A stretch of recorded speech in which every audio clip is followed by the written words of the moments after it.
Hello students, नमस्कार विद्यार्थ्यांनो. मी professor Ashwin ढाले, गंधेश commerce classes, Omkar नगर, नागपुर मधनं. आज हम पढ़ेंगे basics of accounting. Basics of accounting, उस बेसिक्स ऑफ अकाउंटिंग में हमने प्रीवियस लेक्चर्स में गोल्डन रूल्स ऑफ अकाउंटिंग देख लिया था. आज हम जर्नल की शुरुआत करेंगे. तो आज हम जर्नल का पार्ट 1 देखेंगे. ठीक. अब जर्नल, तो जर्नल समझने से पहले हम उसकी पहले एक शॉर्ट डेफिनेशन, उसका मीनिंग क्या होता है वो हम समझ लेते हैं. तो meaning and definition. Journal is derived from the French word. मतलब जर्नल, ये जो वर्ड है ये कहां से डिराइव्ड हुआ? तो ये एक फ्रेंच वर्ड था, जोर. एक फ्रेंच वर्ड था, जोर. उसका मतलब क्या? उसका मतलब which means a day. A day मतलब एक दिन. Journal therefore means daily record. इसीलिए जर्नल का मतलब क्या? जर्नल में क्या लिखेंगे? तो जर्नल में हम बिजनेस के जो डे टू डे ट्रांजैक्शंस है, बिजनेस के जो डे टू डे ट्रांजैक्शंस है, उसको हम क्या करेंगे? जर्नल में रिकॉर्ड करेंगे. तो जो जर्नल बनेगा तो वो जर्नल बुक बनेगा. तो उस जर्नल बुक को क्या कहेंगे? तो उसको ओरिजिनल एंट्री बुक भी कह सकते हो. मतलब जो ट्रांजैक्शन हुआ उसकी ओरिजिनल एंट्री कहां जाएगी? जर्नल में जाएगी. तो उस जर्नल को ओरिजिनल एंट्री बुक, या उसको आप प्राइमरी बुक भी कह सकते हो. मतलब प्राइमरी एंट्री बुक भी कह सकते हो. तो जर्नल कहां से डिराइव्ड हुआ? एक फ्रेंच वर्ड था, जोर. उसका मतलब क्या? A day. मतलब क्या? तो जर्नल में हम डे टू डे ट्रांजैक्शंस को क्या करेंगे बच्चों? रिकॉर्ड करेंगे. इसलिए उसको ओरिजिनल एंट्री या प्राइमरी एंट्री बुक भी कहा जाता है. तो journal is a daily book of daily record. मतलब रोज के जो ट्रांजैक्शंस होंगे उसको जहां रिकॉर्ड किया जाता है उसे कहा जाता है जर्नल. ठीक. ये इतना समझ में आया सबको? अब ये जर्नल बनता कैसे है? इसका फॉर्मेट क्या है? क्योंकि अकाउंटिंग की जब डेफिनेशन देखी थी तो उसमें एक वर्ड भी था, अकाउंटिंग इज आर्ट. तो जो ट्रांजैक्शन को रिकॉर्ड करोगे ना, ट्रांजैक्शन को जो आप रिकॉर्ड करोगे उसकी भी एक कला है, मतलब एक आर्ट है. तो सबसे पहले मैं आपको उसका स्पेसिमन बता देता हूं, मतलब कैसे जर्नल बनता है. तो सबसे पहले लिखा जाता है कि आप किसके बुक्स में अकाउंटिंग कर रहे हो. किसके बुक्स में अकाउंटिंग कर रहे हो? तो इन द बुक्स ऑफ क्या कर रहे हो? जर्नल एंट्रीज कर रहे हो.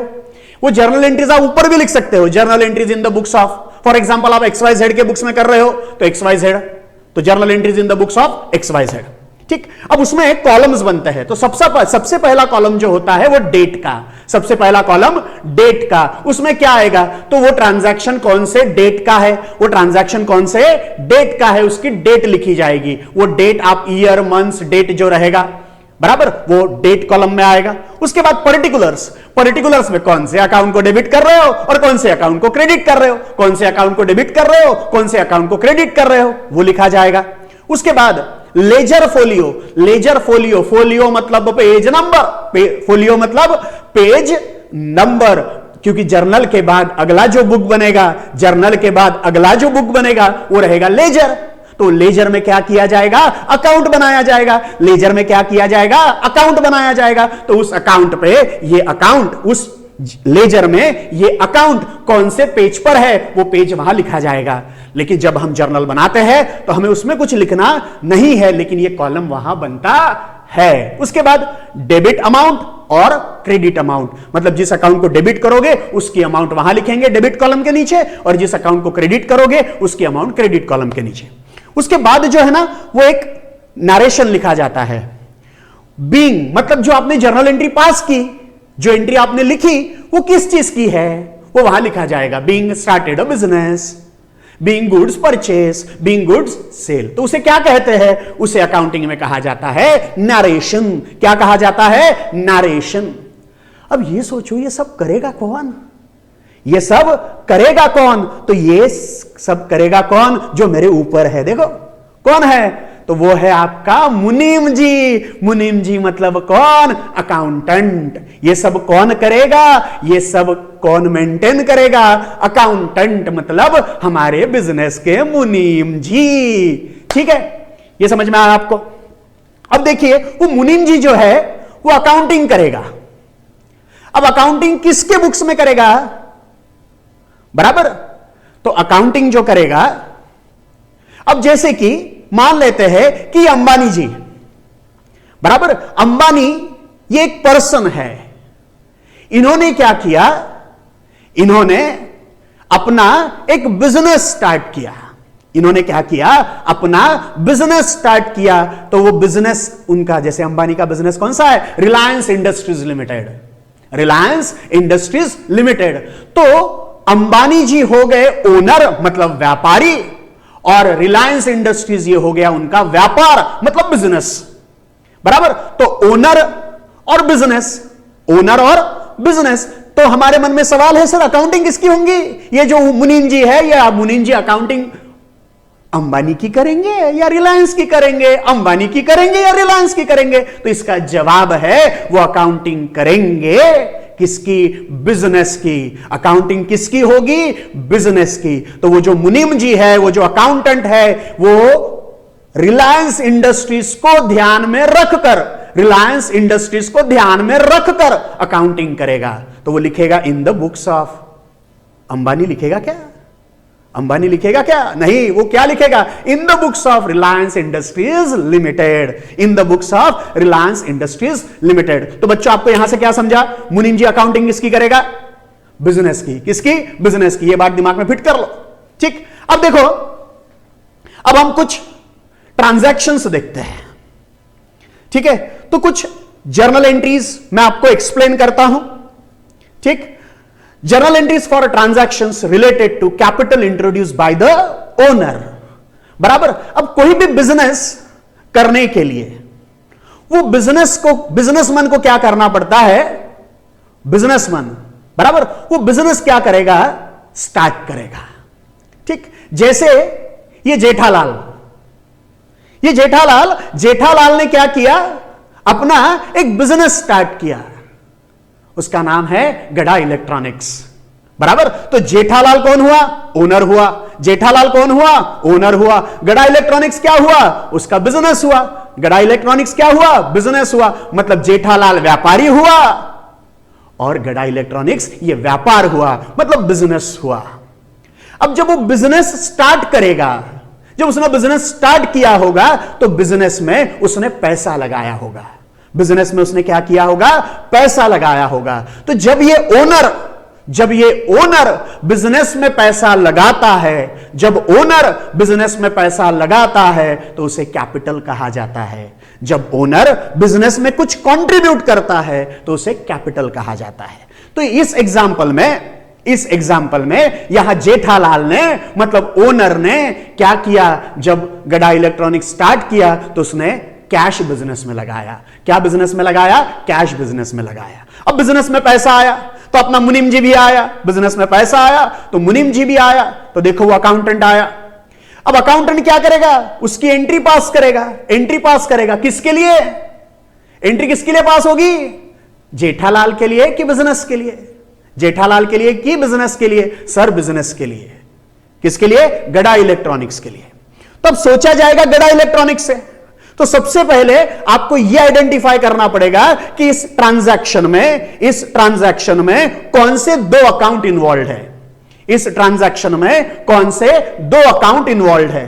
तो सबसे पहले बिजनेस के एंगल से सोचा, मतलब गड़ा इलेक्ट्रॉनिक के एंगल से सोचा, तो बिजनेस में पैसा आया। बिजनेस में पैसा आया, तो एक अकाउंट आएगा पैसे का, एक अकाउंट आएगा पैसे का, मतलब कैश अकाउंट। कौन सा अकाउंट आएगा?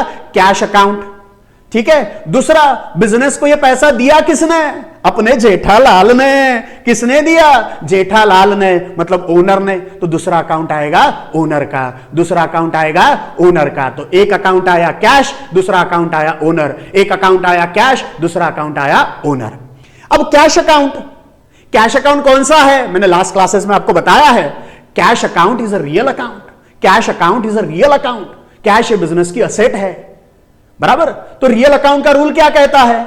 रियल अकाउंट का रूल क्या कहता है? रूल कहता है debit what comes in, credit what goes out. Debit what comes in, credit what goes out. तो बिजनेस के एंगल से सोचो, बिजनेस में कैश आई कि गई? बिजनेस में कैश आई कि गई? बिजनेस में कैश आई।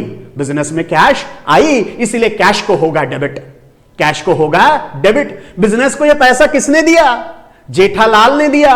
ओनर ने दिया। तो जब ओनर बिजनेस में पैसा लगाता है तो ओनर को रिप्रेजेंट करने वाला अकाउंट, ओनर को रिप्रेजेंट करने वाला अकाउंट होता है कैपिटल अकाउंट। तो बिजनेस को ये पैसा दिया किसने? ओनर ने दिया। तो ओनर का अकाउंट क्रेडिट किया जाएगा, ओनर का अकाउंट क्रेडिट किया जाएगा, क्योंकि ओनर ये पर्सनल अकाउंट है। पर्सनल अकाउंट का पहला रूल कहता है debit the receiver and credit the giver, debit the receiver and credit the giver. Business को ये पैसा दिया किसने? जेठालाल ने दिया। That mean Jethalal is the giver, तो जेठालाल को किया जाएगा क्रेडिट, मतलब ही कैपिटल को किया जाएगा क्रेडिट।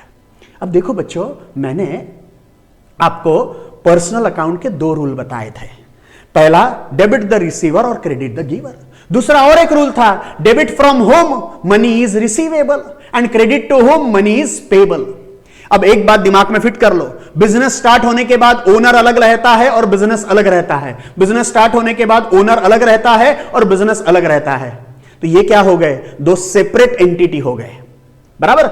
अब बिजनेस ये कहेगा, मतलब गड़ा इलेक्ट्रॉनिक्स ये कहेगा कि आज जेठालाल ने पैसा लगाया, आज जेठालाल ने पैसा लगाया, फ्यूचर में ये पैसा जेठालाल को वापस करना पड़ेगा, फ्यूचर में ये पैसा जेठालाल को वापस करना पड़ेगा। तो credit to whom money is payable, credit उसे करो जिसे फ्यूचर में पैसा देना है। तो फ्यूचर में पैसा जेठालाल को देना है, मतलब ओनर को देना है, इसीलिए भी कैपिटल को क्रेडिट किया जाता है। तो एंट्री क्या आएगी? Cash account debit to capital account, cash account debit to capital account. Amount debit की डेबिट में लिखी जाएगी, क्रेडिट की क्रेडिट में लिखी जाएगी। उसके नीचे नरेशन लिखा जाएगा। नरेशन क्या रहेगा? Being started a business with cash, being started a business with cash. ठीक। उसके बाद ऐसा भी तो हो सकता है कि जेठालाल सिर्फ कैश से ही बिजनेस स्टार्ट ना करे, मतलब कैश भी लाएगा और कैश के साथ हो सकता है कोई असेट भी लाएगा। मतलब बिजनेस सिर्फ पैसों से ही स्टार्ट होता है ऐसा जरूरी नहीं है। तो कैश के साथ कोई असेट भी वो बिजनेस में ला सकता है, कैश के साथ कोई असेट भी बिजनेस में ला सकता है। तो देखो यहां पर इस एग्जांपल में वो जेठालाल ने कैश भी लाया प्लस उसके साथ असेट भी लाया, कैश भी लाया और असेट भी लाया। तो यहां बिजनेस के एंगल से सोचेंगे, कौन सोचेगा? मुनीम जी। किसके एंगल से सोचेगा? बिजनेस के एंगल से। किसके एंगल से? गड़ा इलेक्ट्रॉनिक के एंगल से, मतलब बिजनेस के एंगल से। अब बिजनेस में सिर्फ कैश आई क्या? नहीं सर, कैश भी तो आई, असेट भी आई, कैश भी आई, असेट भी आई। तो यहां कैश अकाउंट भी आएगा, असेट अकाउंट भी आएगा और कैपिटल अकाउंट भी आएगा, मतलब ओनर का अकाउंट भी आएगा, कैश अकाउंट भी आएगा, असेट अकाउंट भी आएगा और ओनर का अकाउंट भी आएगा, मतलब कैपिटल अकाउंट आएगा, बराबर। तो कैश बिजनेस में आई क्या? हां sir I. Cash account real account है। रूल क्या है? Debit what comes in, credit what goes out. तो बिजनेस में कैश आई है, इसीलिए कैश को करेंगे डेबिट। बिजनेस में असेट भी लाई। अब असेट में क्या क्या ला सकता है? बिल्डिंग ला सकता है, फर्नीचर ला सकता है, मशीनरी ला सकता है, कंप्यूटर ला सकता है। जो भी असेट ओनर ने, मतलब जेठालाल ने अपने घर से बिजनेस में लाई, अपने घर से बिजनेस में लाई, उसे डेबिट किया जाएगा, बराबर। उसने फर्नीचर लाया तो फर्नीचर बिजनेस में आएगा, उसने मशीनरी लाई तो मशीनरी बिजनेस में आएगी। मशीनरी ये भी तो असेट है, असेट का अकाउंट रियल अकाउंट। रूल क्या कहता है? Debit what comes in, credit what goes out. तो बिजनेस में वो असेट आई, बिजनेस में कैश भी आई, इसीलिए कैश को डेबिट, बिजनेस में असेट भी आई, इसलिए असेट को भी डेबिट। किसने दिया? ओनर ने दिया। तो ओनर का अकाउंट कौन सा? Capital account. तो कैपिटल को क्या किया जाएगा? क्रेडिट किया जाएगा। तो एंट्री क्या बनेगी? Cash account debit, asset account debit to capital account, बराबर। नरेशन क्या? Being started a business with cash and assets, cash and assets. यह आपको समझ में आया होगा। आज मैंने ये जो एंट्रीज ली है, ये उसने बिजनेस में कैपिटल इंट्रोड्यूस करने की एंट्रीज ली है, बराबर। तो मैंने उसके ऊपर बेस आपको 3 ट्रांजैक्शन दिए हैं। आपको ये 3 ट्रांजैक्शन आपके कॉपी में क्या करना है? सॉल्व करना है। नेक्स्ट वीडियो लेक्चर में मैं क्या करूंगा? आपको इसका पहले आंसर दूंगा और फिर हम अगले ट्रांजैक्शन पर जाएंगे। यदि आपको हमारा ये वीडियो पसंद आया होगा, अच्छा लगा होगा, बेसिक्स ऑफ अकाउंटिंग यदि आपको पढ़ना होगा, तो आप हमारा चैनल जरूर सब्सक्राइब कीजिए और बेल आइकन को क्लिक कीजिए। Thank you. नेक्स्ट वीडियो में देखते हैं आगे के ट्रांजैक्शंस। Thank you.